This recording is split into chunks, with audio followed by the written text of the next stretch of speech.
Hello. So in the last session we discussed about the effect of soil liquefaction on the buildings as well as the grounds, and that was our first topic in the module number 5, that is special topics. Today we will be discussing about structural controls. That will be our second topic. So what basically we mean by structural control? So to minimize the effect of disaster that can be caused by an earthquake, there are various measures taken to reduce the effects or reduce the after effects due to the earthquake. So for that, the technological aspects have been discovered by various scientists, and then they are termed under structural controls. Now there are various types of structural controls that we'll be dealing with, but the basic aim of structural control is to control the structure. That means to control the vibrations in the structure. So this is the basic fundamental aim of structural control systems that we'll be looking upon. So we'll be starting with our session. First, how many forces or how many dynamic forces that we will be dealing with. So there are basically two dynamic forces that we have to deal on a structure. First one being seismic load, that is an earthquake load, and the second one being the wind load. Wind load you might be seeing in the subject, that is DRCS. Here in the earthquake engineering we will be talking about seismic loads. So for seismic loads, the mass is of lower category. We don't need to go in detail about the mass of the structure, but mass is directly proportional to the stiffness of the structure. That will be seen in module number 2, that will be covered by me. So the relation between mass and stiffness will be seen in that portion, but stiffness is considered to be of higher priority, and the damping also is considered of higher priority if we talk about seismic forces to be considered. For wind forces, all three are the major criteria that we will be dealing with. Clear? So these are the basic comparison of the activities. Now earthquake resistant design. How we'll be dealing with the earthquake resistant design? So excitation is an applied displacement at the base. Clear? So this displacement, the only point of reference, or you can say point of coincidence between the earth and the structure, is the base, or you can say the foundation layer. Clear? So whenever an earthquake strikes, the first part of the building that affects is the base of the building. So the excitation is an applied displacement at the base of the structure. Second, loading and response are truly dynamic, because earthquake loads are dependent upon the time and the intensity. So if the intensity of the earthquake is higher, though the time is less, then it also affects the earthquake, or it also affects the structure in an other manner than we used to. So loading and response are truly dynamic nature if we talk about the earthquake resistant structures. Third is structural systems deform as a result of inertial forces. Due to these inertia forces, the structural system actually deforms. Earthquake does not cause destruction to the buildings. These inertia forces that are caused due to the earthquake, that causes the major destruction of the buildings, or you can say the structures above the ground level. Structure is designed to respond inelastically under factored loads. So always there are two types of analysis. First is the elastic analysis, and second is the inelastic analysis. So structure are always designed to respond inelastically, because we all know that after the vibration, after the shaking of ground, our structure will be displaced. The delta will be generated. The delta won't be coming zero in all the cases. If the delta is coming to be zero, then it is called as elastic behavior. But structure does not behave elastically, it always behaves inelastically. So we need to reduce this delta. The basic aim of structural control is to minimize this delta. Yep. Controlling life safety limit is deformability, and enough strength is provided to ensure that inelastic deformation demands do not exceed deformation capacity. So we need to provide enough amount of strength to ensure that this inelastic deformation demands, that means delta that is generated, do not exceed the deformation capacity. Means if we design the structure according to earthquake norms, then we have specified some delta. If you say, for an example, if we have provided a delta of 10 mm, that means up to 10 mm base story, or you can say story drift, it can withstand it. But if it crosses that limit, then the structure will fail. So enough strength is to be provided to ensure that it satisfies the deformation demands of the structure. So these are the basic criteria that you need to look upon. So if we take the behavior under seismic excitation condition, or you can say the elastic response of the structure, this is the graph of ground displacement versus time, and this is the point at which this deflection is mentioned. Clear? So this, as you know, that the force will be acting in the direction and the displacement will be occurring in the always opposite direction. So this is the delta and this is delta G, that is delta of ground. This is the delta of building, this is delta the deflection of the ground. So if we look upon this, the factor design strength is this. We need to design at this strength because it will be varying in two phases. This either will be behaving in elastic point of view or it will behave as an inelastic point of view. So we will be designing mostly into this point, that is the basic criteria point. In general, it is not economical feasible to design structures to respond elastically to earthquake ground motion because it will cost heavy costing for the construction of this building if we talk about the elastic behavior to be considered. It is not economically feasible to design structures to respond inelastically because it will cost way up a large amount of surface area and also the material cost will be increased directly. Clear? So it is not recommended to design or to construct a building elastically. We always go for inelastic behavior.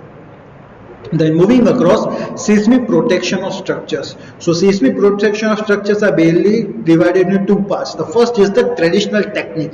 So what do you mean by traditional technique? So in the traditional technique, generally what people used to do in the earlier part, increase the stiffness of structure by enlarging the section of columns. If we enlarge the section of column, the cross-sectional area increases, and as the cross-sectional area increases, the stiffness of the structure increases. So columns, beams, shear walls, etc., they used to increase the components or any other structural elements.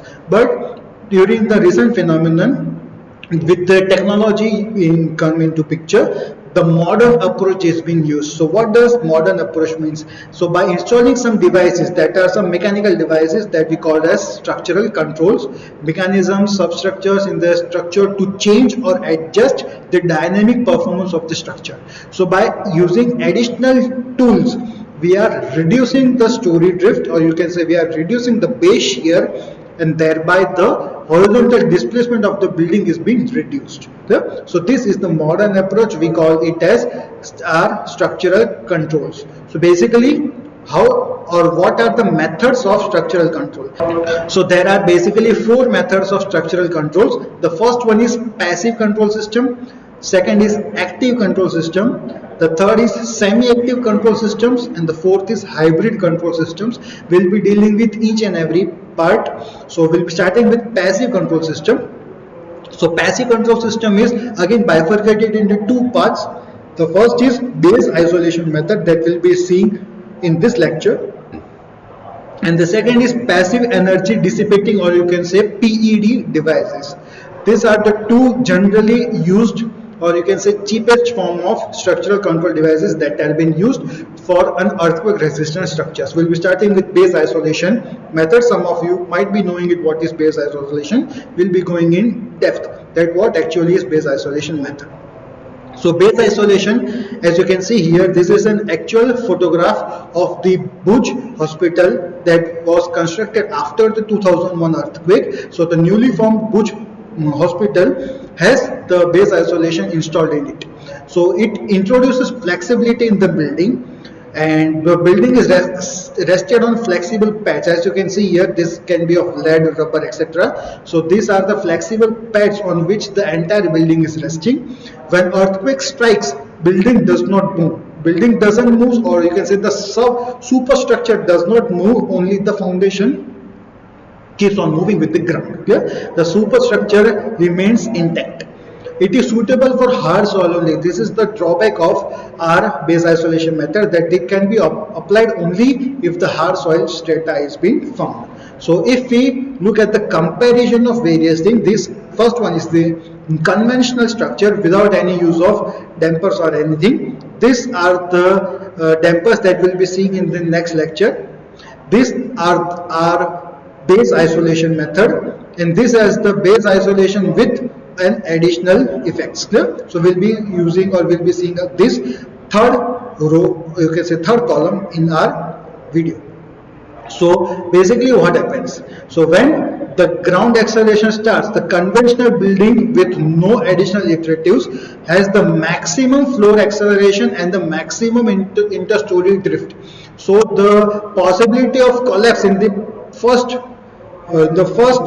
structure is very high.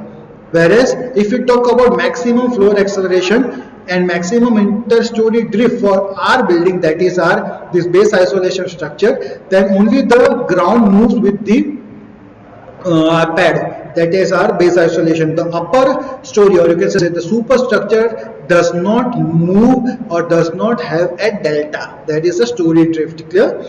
Though it has the maximum base displacement because the base moves thoroughly with the ground, but it does not affect the superstructure. So it is a very safe kind of you can say damping unit, or you can say the structural control unit, if we talk about the phases. Clear? And this is the additional things that also reduces the base displacement of the phenomena. So this is how base isolation works.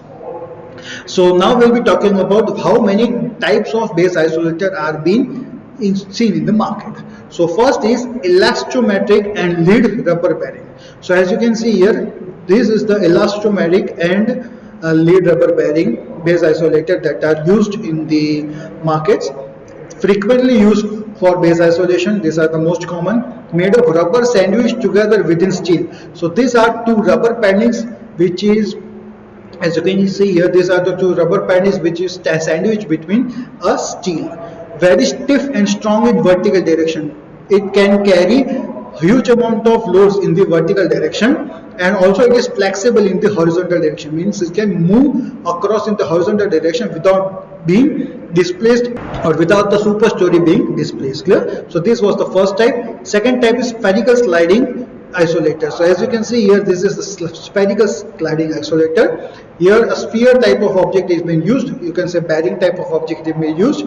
This will be the column base and this will be a superstructure. So the superstructure floats, you can say moves across this wheel type of structure, which is spherical in nature. So it is used, so it uses bearing pads that have a curved surface and a loop. As you can see here, it is a curved surface, it moves on this curved surface. Friction material similar to Teflon, somewhat it is similar to Teflon. During earthquake, building is free to slide both horizontally as well as vertically. So during earthquake, the building can either slide horizontally or vertically too, thereby the superstructure does not get affected.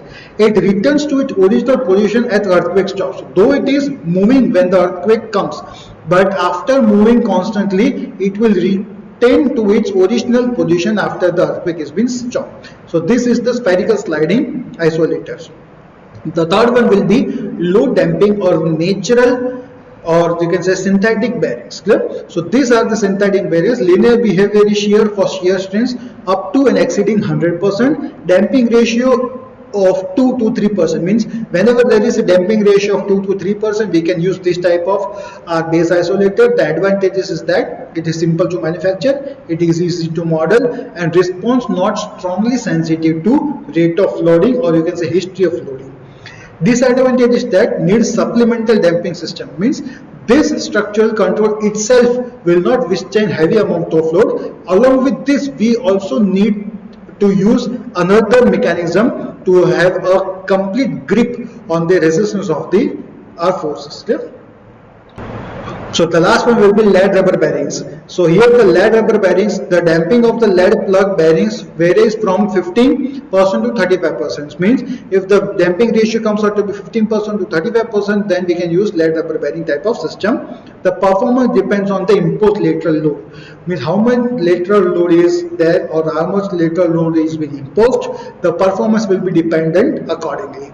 And the maximum shear strength that it can resist is 125 to 200% of this designed value.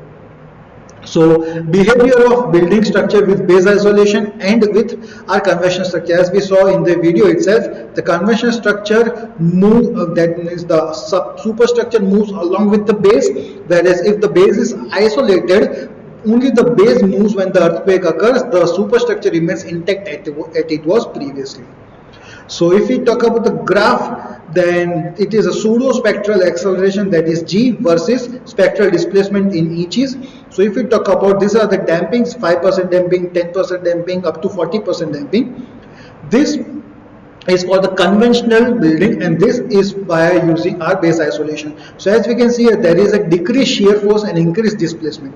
So the shear force is increased and the displacement can be increased with this type of effects.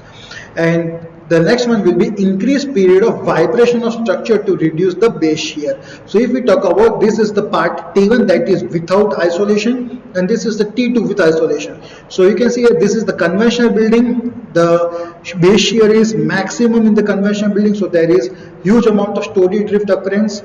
And if we talk about by using isolation, though the damping is increased, but the base shear has been reduced tremendously. Clear? So the effect or the damage to the superstructure can be reduced to a high amount if we use the base isolation technique. So this was all about base isolation methods.